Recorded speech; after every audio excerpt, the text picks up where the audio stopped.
Morning. Morning সোনামা। তুমি বলো মর্নিং। তাহলে গুড মর্নিং। চোখ খুলতে পারছে না। চোখ খুলতে পারছে না সোনামা। ঘুমাবে?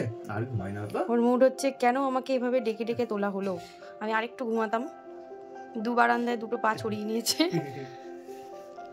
কি হয়েছে? দুঃখ হয়েছে? পাপা তোমাকে তুলে দিয়েছে বলে তোমার দুঃখ হয়েছে? লে বাবা লে, তোর বাবার আদর খাবি। বসে বসে একটু আদর খাও। পাপার আদর কে খাচ্ছে? কে খাচ্ছে পাপার আদর? চুচু তো, চুচু পুচু পুপু সবাই তো ঘুমাচ্ছে। হ্যাঁ, ওদেরকে এবার তুলে দে। সবাইকে নিয়ে আসো, হাতাকে নিয়ে আসো, চুচুকে নিয়ে আসো, যাও। হ্যাঁ, ওই যে হাতা হাতা ঘুমাচ্ছে, যাও নিয়ে আসো। যাও মা, নিয়ে আসো। আজ হলো রবিবার। রবিবার দিনটা প্রত্যেকের কাছেই খুব একটা আনন্দের দিন হয়। তার কারণ এই দিন প্রত্যেকের অফিস, স্কুল সব কিছুই কিন্তু ছুটি থাকে। বাড়িতে বেশ ভালো মন্দ রান্নাবান্নাও হয়, আর সবাই একসাথে একই টেবিলে বসে খাওয়া দাওয়াও হয়। আর তার মধ্যে যদি বাড়িতে গেস্ট আসে তাহলে তো দিনটা আরও আনন্দের হয়ে ওঠে। তো এই যে দেখো, আমি কিন্তু সকাল থেকেই একদম লেগে পড়েছি।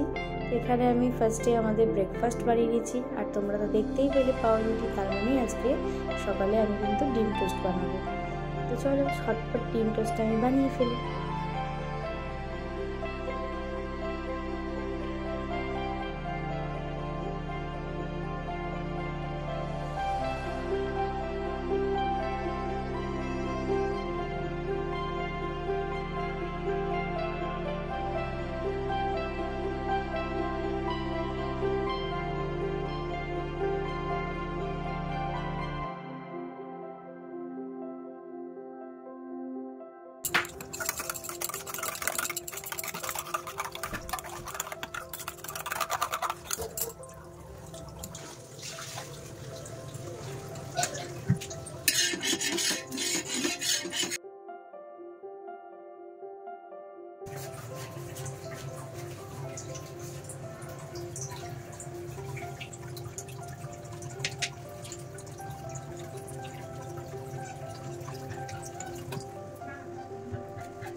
জানো তো, ছোটোবেলায় যখন রবিবার দিনটা আসতো তখন মনটা ভারী আনন্দ হয়ে উঠতো।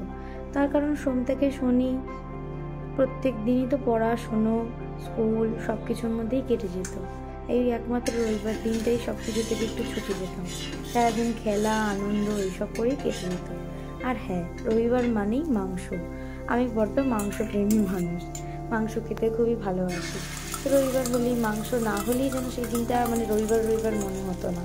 আর বাবারও ছুটি থাকতো, বাবা যেদিন ছুটি সেদিনই আমার কাছে রবিবার, আর মাংস হলেই রবিবার, এরকমই একটা ব্যাপার ছিল আমার কাছে। আর মা তো সকাল থেকে উঠেই লুচি তরকারি ভালো মন্দ রান্নাবান্নাই সেদিন হতো। সন্ধ্যাবেলায় ভালো ভালো টিফিন হতো। মানে রবিবার মানেই বাঙালির কাছে একটা স্পেশাল দিন। সবার ছুটি, পরিবারে সবার সাথে সবাই একসাথে আর কি আনন্দ মজা হই হট্টগোল করতে করতেই কাটিয়ে দাও। তো আজের জন্য সেই দিনটা আমি খুব মিস করি। এই এখনও শনিবার দিন আসলে আমি ভাবি যে রোববার কি একটু নতুনত্ব কিছু বানানো যায়। আর মাংস তো অবশ্যই করতে হবে, নাহলে যেন রবিবার দিনে সেই আনন্দটা একদম ব্যর্থ হয়ে যায়। তোমাদের সাথে কথা বলতে বলতে আমার ব্রেকফাস্টটা কিন্তু একদম রেডি হয়ে গেছে। তো এই যে আমি মোহর পাপাকে আর ওর ঠাম্মিকে খেতে দিয়ে দিয়েছি, আর আমি নিজেও একটু খেয়ে নিচ্ছি। তার কারণ এবার আমাকে মেন রান্নায় কিন্তু যেতে হবে, মানে যেটা আমরা লাঞ্চে খাবো। তো তার জন্য আমি ঝটপট আমার ব্রেকফাস্টটা করে নিচ্ছি। আর হ্যাঁ, তোমাদেরকে বললাম না আজকে আমাদের বাড়িতে গেস্ট আসবে। তো গেস্ট বলতে আমার মামা শ্বশুররা আসছে আজকে আমাদের বাড়িতে। ওরা অনেক দিন পরই আসছে। তো চলো আমি এবার ঝটপট আমার ব্রেকফাস্টটা সেরে নিই, তারপর আমাকে মেন রান্নায় যেতে হবে। তো ভিডিওটা কিন্তু এন্ড অবধি দেখো।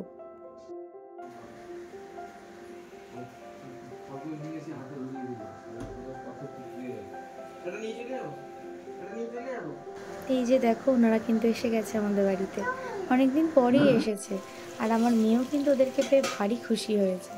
তো ওদের জন্য দেখো আজকে আমি কী রান্না করেছি। আজকে আমি ওদের জন্য ফ্রাইড রাইস আর চিকেন কষা রান্না করেছিলাম। ভালো, ইয়াম্মি। এটা ভালো, এটা ভালো। ও খাবে? ভীম খাবে? কে খাবে এটা? ভীম খাবে, তুই খাবি না? আগে বলো ভালো। ভালো না?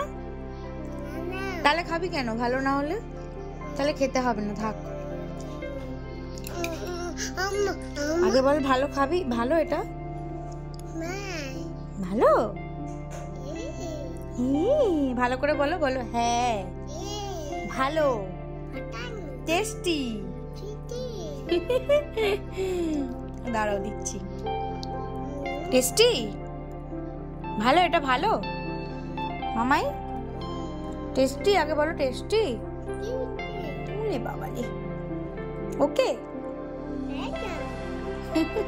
একদম কি বলো ওকে? সোনা পাখি।